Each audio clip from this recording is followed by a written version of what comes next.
সামনেই শুরু হতে চলেছে বাংলার নতুন বছর অর্থাৎ নববর্ষ। আর আমাদের বাঙালিদের কাছে নববর্ষ মানেই কিন্তু নববর্ষের দিন ভালো মন্দ খেয়ে কিন্তু পেট পুজো করতেই হবে।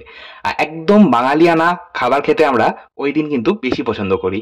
আজকে আমি তাই নববর্ষ উপলক্ষে একটা নিরামিষ থালি রেসিপি শেয়ার করছি, যেটা আমাদের বাড়িতে কিন্তু অবশ্যই হয়ে থাকে নববর্ষর দিন। তবে এর পাশাপাশি কিছু আমিষ আইটেমও হয়, তবে সেটা আজকে আমি আর শেয়ার করছি না। এই থালিতে শুধুমাত্র ভেজ আইটেম অর্থাৎ নিরামিষ রেসিপিগুলো কিন্তু শেয়ার করব। এই নিরামিষ থালিতে রাখবো সম্পূর্ণ নিরামিষ ছোলার ডাল। তার জন্য আমি আমার পরিমাণ মতন ডাল ভালো করে ধুয়ে জল দিয়ে ভিজিয়ে রেখে দেবো 30 মিনিট মতন। আপনারা চাইলে ডাল না ভিজিয়ে রান্না করতে পারেন, তবে আমি ডাল 30 মিনিট মতন ভিজিয়ে রাখবো, তারপরেই রান্না করব। বানাবো লুচি। বাঙালির থালিতে লুচি থাকবে না এটা তো হতেই পারে না। একদম প্লেন লুচি বানাবো, কোনো রকম নান বা অন্য কোনো রকম আমি কিছু বানাচ্ছি না, প্লেন লুচি বানাচ্ছি। তার জন্য পরিমাণ মতন ময়দা আর নিয়েছি, তার মধ্যে হাফ চা চামচ লবণ বা স্বাদ মতো লবণ আর হাফ চা চামচ চিনি। চিনি চাইলে নাও দেওয়া যেতে পারে। তারপর আমি লবণ, চিনি আর ময়দাটা ভালো মতো মিশিয়ে নেওয়ার পর ময়ানের জন্য দিয়ে দিলাম প্রথমে 3 টেবিল চামচ রিফাইন্ড অয়েল বা সাদা তেল। আমি এখানে 600 গ্রাম পরিমাণ ময়দা ব্যবহার করছি।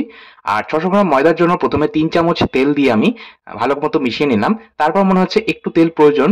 ময়ানটা যদি পারফেক্ট না হয় লুচি কিন্তু পারফেক্ট হবে না, সেই জন্য কিন্তু আমি আরো 1.5 টেবিল চামচ তেল দিয়ে দিলাম, অর্থাৎ সম্পূর্ণ 4.5 টেবিল চামচ তেল এখানে ব্যবহার করেছি।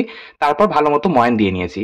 ময়ান দিয়ে নেওয়ার পর নর্মাল জল দিয়েই কিন্তু আমি ময়দাটা মেখে নিলাম। যেমন রুটি, লুচি বা পরোটার জন্য আমরা ময়দা মাখি, সেমি সফট, মানে খুব বেশি নরম হবে না আবার খুব বেশি শক্ত হবে না, সেইভাবেই আমি ময়দাটাকে মেখে নিলাম। তবে সবশেষে আমি হাতের মধ্যে সামান্য একটু সাদা তেল মাখিয়ে নিয়ে তারপর ময়দার ডোটা আরো একবার ঠেসে নিয়ে তারপর কভার করে 30 মিনিটের জন্য রেখে দিলাম।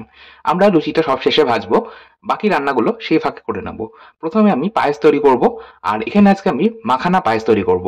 এর আগে আমি চালের পায়েস বানিয়ে দেখিয়েছি বেশ কয়েকবার, সেই জন্যই ভাবলাম আজকে আমি মাখানার পায়েস বানাই। আপনারা কিন্তু চাইলে এখানে চাল দিয়ে মানে গোবিন্দভোগ চালের পায়েসও কিন্তু বানাতেই পারেন, কারণ বাঙালি সাধারণ ঘরে পায়েস বলতে কিন্তু গোবিন্দভোগ চালের পায়েসই বোঝে।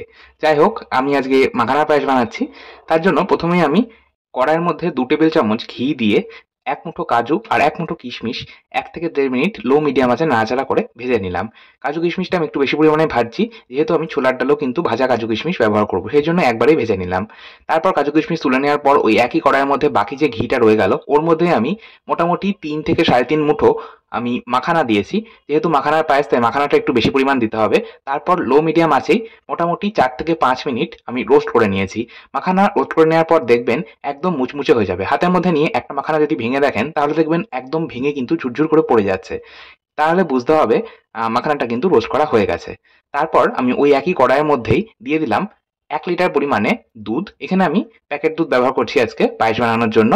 আর এখানে কিন্তু আমি নর্মাল যে টোন মিল্ক বাজারে পাওয়া যায় সেটাই ব্যবহার করছি। আপনারা কিন্তু চাইলে ফুল ক্রিম দুধ ব্যবহার করতেই পারেন। আচ্ছা, তেলের মধ্যে আমি একটা তেজপাতা ফাটিয়ে নিয়ে দিয়েছি আর দিয়েছি 3 থেকে 4টে মতন থেতো করা ছোট এলাচ, এতে ফ্লেভারটা ভালো হবে। আর ওরই মধ্যে আমি গুঁড়ো দুধ 3 থেকে 4 টেবিল চামচ মিশিয়ে নিলাম। কড়াইটা যেহেতু বেশ গরম ছিল তাই দুধ দেওয়ার সাথে সাথেই কিন্তু দুধটা বেশ হালকা গরম হয়ে গেছিল, সেই জন্য আমি ওই হালকা গরম দুধের মধ্যেই প্রথমে গুঁড়ো দুধটা মিশিয়ে নিলাম। আলাদা করে আর পাত্রের মধ্যে তুলে রেখে দুধ ঠান্ডা করে গুঁড়ো দুধ মেশালাম না। যাই হোক, দুধটা ভালো মতো মিশিয়ে নেওয়ার পর তারপর গ্যাসের ফ্লেম হাই ফ্লেমে রেখে একটা বয়েল আসা পর্যন্ত অপেক্ষা করলাম। একটা বয়েল চলে আসার পর গ্যাসের ফ্লেমটাকে লো মিডিয়ামে করে আমি দুধটাকে প্রথমে জাল দিয়ে একটু ঘন করে নিলাম, তারপর রোস্ট করে রাখা মাখানা দিয়ে মিশিয়ে নিলাম। এবার আমি এর মধ্যে দিয়ে দিচ্ছি মিষ্টি। যেহেতু এখানে মাখানার পায়েস, মাখানার পায়েসে আলাদা করে কিন্তু মাখানা সেদ্ধ হওয়ার কোনো প্রয়োজন নেই, জাস্ট দিয়ে মিশিয়ে নিয়ে তারপর পরিমাণ মতো মিষ্টি দিয়ে ফুটিয়ে নিলে কিন্তু হয়ে যাবে মাখানার পায়েস। আর যদি আমরা চালের পায়েস তৈরি করতে চাই সেক্ষেত্রে আবার দেখা যায় চালটাকে আমাদের প্রথমে সেদ্ধ করতে হয় দুধের মধ্যে, তারপর আমাদের মিষ্টি দিতে হয়। এক্ষেত্রে কিন্তু সেটা করার প্রয়োজন নেই। যাই হোক, এখানে আমি 2 মুঠো বাতাসা আর সামান্য একটু চিনিও ব্যবহার করেছি। বাতাসা চিনি মিশিয়ে পায়েস বানালে স্বাদটা ভালো হয়। সবশেষে সামান্য একটু লবণ দিয়েছি যাতে টেস্টটা ব্যালেন্স হয়। দিয়ে ভালো মতো ফুটিয়ে নিয়ে আমি নামিয়ে নিলাম। পায়েস আমাদের রেডি। এবার আমি বেগুন ভাজা তৈরি করব। বাঙালির নিরামিষ থালিতে মানে লুচির সাথে একটু বেগুন ভাজা না হলে ঠিক জমে না, সেই জন্য আমি এখানে 3টে মাঝারি সাইজের বেগুন নিয়েছি। আর বেগুনটাকে আমি গোল গোল করে ভাজবো, আপনারা চাইলে লম্বা লম্বিও ভাজতে পারেন। একটু মোটা করে আমি বেগুনটাকে কেটে নিলাম। বেগুনের টুকরো কেটে নেওয়ার পর একটা পাত্রের মধ্যে আমি নিয়ে নিচ্ছি 2 থেকে 2.5 টেবিল চামচ বেসন। ওরই মধ্যে আমি দিয়ে দিলাম হাফ চা চামচ লবণ, হাফ চা চামচ হলুদ গুঁড়ো, স্বাদ মতো লবণ দেবেন। এরই মধ্যে আমি দিয়ে দিচ্ছি হাফ চা চামচ গোলমরিচ গুঁড়ো। আপনারা চাইলে লাল লঙ্কার গুঁড়ো ব্যবহার করতে পারেন, তবে আমাদের বাড়িতে রান্নায় কিন্তু খুব একটা লঙ্কার গুঁড়ো ব্যবহার চল নেই, সেই জন্য কিন্তু আমি গোলমরিচ গুঁড়ো ব্যবহার করলাম। আচ্ছা, এরই মধ্যে আমি সামান্য একটু চিনি দিয়েছি। চিনি আপনারা চাইলে অ্যাভয়েড করতেই পারেন, তবে চিনি দিলে কিন্তু টেস্টটাও ব্যালেন্স হবে। আর চিনি ব্যবহার করলে অনেক সময় দেখা যায় বেগুন খেলে এই সময় মুখ চুলকোয় বা জিভ চুলকোয়, তো সেটা কিন্তু হয় না। চিনি কিন্তু ব্যবহার করলে মুখ চুলকাবে না বেগুন খেলে। আচ্ছা, সবশেষে আমি সামান্য একটু সর্ষের তেল দিয়েছি, এই ধরুন 1 থেকে 1.5 টেবিল চামচ মতো দিয়ে ভালো মতো মিশিয়ে নিলাম। কোনো রকম জল এই বেসনের মধ্যে ব্যবহার করবে না। এই বেসনের মিশ্রণটা আমি এবার টুকরো করে রাখা বেগুনের মধ্যে দিয়ে ভালো মতো মাখিয়ে নিচ্ছি। নিয়ে আমি মোটামুটি 8 থেকে 10 মিনিট মতন রেখে দেবো। এতে করে কি হবে, বেগুনের যে লবণ মাখিয়ে রাখার কারণে বেগুন থেকে জল ছাড়বে, তা থেকেই কিন্তু বেসনটা সুন্দরভাবে বেগুনের ওপর কোটিং হয়ে যাবে। যাই হোক, আমি আজ ছোলার ডালে একটু পনির ব্যবহার করব। তার জন্য এখানে আমি 250 গ্রাম পনির টুকরো টুকরো করে কেটে নিলাম। তারপর ওর মধ্যে হাফ চা চামচ লবণ, হাফ চা চামচ গোলমরিচ গুঁড়ো আর 1/4 চা চামচ হলুদ গুঁড়ো দিয়ে মিশিয়ে নেব। আমি এখানে গোলমরিচ গুঁড়ো ব্যবহার করছি, আপনারা চাইলে লঙ্কা গুঁড়ো ব্যবহার করতে পারেন। সমস্তটা মিশিয়ে আমি সাইডে সরিয়ে রাখছি। আর অপরদিকে আমি একটা আলু কেটে নেব। একটা মাঝারি সাইজের আলু খোসা ছাড়িয়ে নিয়েছি। এখন একটু বড় করে টুকরো করে নেব। ছোলার ডালে একটু আলুর ব্যবহার করব। আপনারা চাইলে একটু নারকেলও ব্যবহার করতে পারেন, তবে আমার কাছে এই মুহূর্তে নারকেল নেই, সেজন্য আমি আর নারকেল দিচ্ছি না। আচ্ছা, অপরদিকে মোটামুটি 8 মিনিট আমি এটা এইভাবেই মাখিয়ে রেখেছিলাম। আর বেগুন থেকেই কিন্তু সুন্দরভাবে জল ছেড়েছে। আর তা থেকেই মসলা আর বেসন দুটোই কিন্তু কোটিং হয়ে গেছে। এইভাবে যদি আপনারা বেগুন ভাজেন তাহলে দেখবেন অল্প তেলেই বেগুন ভাজাও হয়ে যাবে, আবার বেগুন ভাজা কিন্তু খেতেও ভীষণ সুন্দর লাগবে। এবার আমি তাওয়ার মধ্যেই, যেহেতু সমস্ত ভাজাভুজির কাজটা করব, সেই জন্য আমি দিয়ে দিলাম প্রথমেই তাওয়ার মধ্যে তেল। এখানে আমি মোটামুটি প্রথমে 3 টেবিল চামচ তেল দিয়েছি। পনিরগুলোকে প্রথমে আমি হালকা করে ভেজে তুলে নেব। পনির খুব বেশি কড়া করে ভাজবে না, জাস্ট 1.5 থেকে 2 মিনিট নাড়াচাড়া করে ভেজে নিয়ে তুলে নিতে হবে। পনির যদি বেশি ভাজা হয় তাহলে আবার শক্ত বা চিউই হয়ে যায়। আর পনির যদি শক্ত হয়ে যায় তাহলে আবার খেতে ভালো লাগবে না। আর পনির তো আমি ভেজে নিয়ে আজকে ডালে ব্যবহার করব। আপনারা কিন্তু চাইলে সরাসরি লবণ, গোলমরিচ গুঁড়ো আর একটুখানি হলুদ হালকা গরম জলে মিশিয়ে নিয়ে পনির তার মধ্যে ভিজিয়ে রেখেও পনির নরম করে নিতে পারেন, তারপর রান্নায় ব্যবহার করতে পারেন, তাহলেও কিন্তু হয়। তবে ভেজে নিয়ে ব্যবহার করলে স্বাদটা ভালো হয়। পনির ভেজে তুলে নেওয়ার পর আমি ওই একই ফ্রাইং প্যানের মধ্যে যে তেলটা রয়ে গেল পনির ভাজার পর, তার মধ্যেই আমি টুকরো করে রাখা আলুগুলো দিয়ে হালকা করে নাড়াচাড়া করে 2 থেকে 3 মিনিট মিডিয়াম আঁচে ভেজে তুলে নিলাম। আর আলু ভাজার সময় সামান্য একটু লবণের ব্যবহারও করেছিলাম।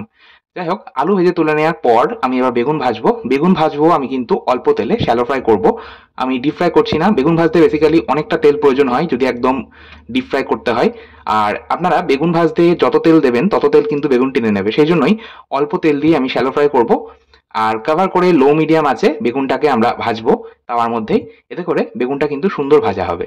দেখুন, আমি প্রথমে 5 মিনিট কভার করে লো মিডিয়াম আছে আমি বেগুনটা একটা সাইড ফ্রাই করে নেওয়ার পর অপর দিক উল্টে দিলাম। তারপর আরো 3 থেকে 4 মিনিট কভার করেই লো মিডিয়াম আছে ভেজে নিলাম। দেখুন বেগুন ভাজা হয়ে গেছে, আমি বেগুন ভাজাগুলো তুলে নিলাম। একইভাবে আমি বাকি বেগুনগুলো ভেজে নেব। এখন বাকি বেগুনগুলো ভাজতে ভাজতেই আমি অপর গ্যাস ওভেনে ডালটা তৈরি করে নেব। আজকে আমি প্রেসার কুকারের মধ্যে ডিরেক্ট ডালটা তৈরি করব।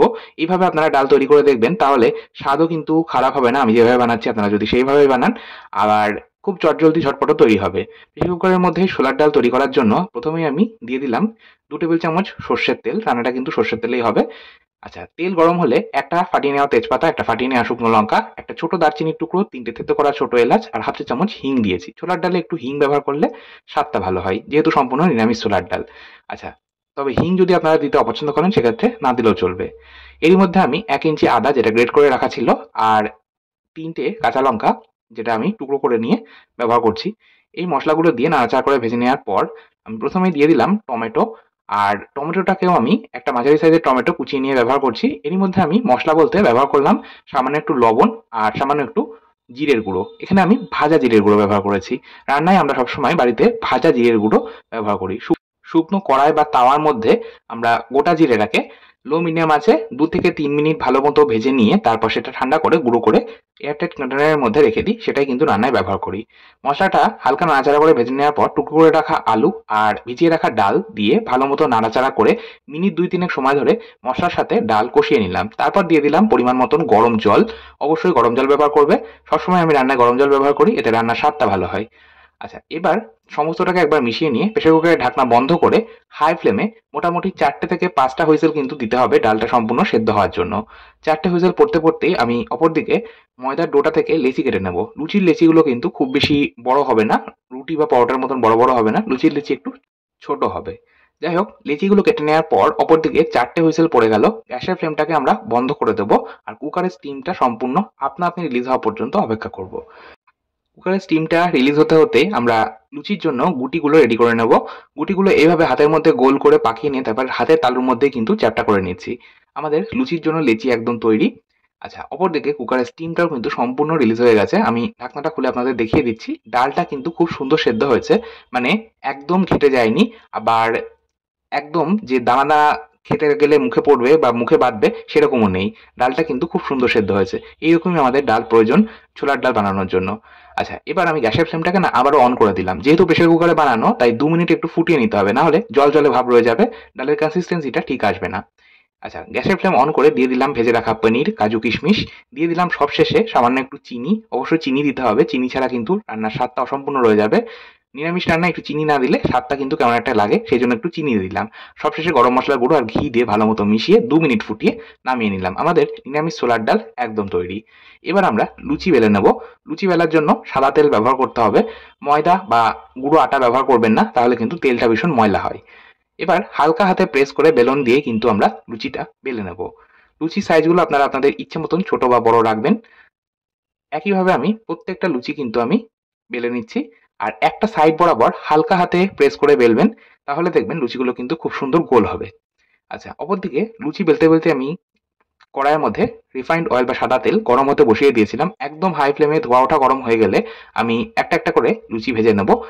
লুচি বেলে নেওয়া লুচিগুলো তেলের মধ্যে দিয়ে একটু হাতা দিয়ে, মানে ঝাঁঝরি হাতা দিয়ে আপনারা যদি মাঝ বরাবর প্রেস করেন দেখবেন কিন্তু লুচিগুলো ফুলে উঠছে। প্রত্যেকটা লুচি খুব সুন্দর গোল বলের মতন ফুলে উঠবে।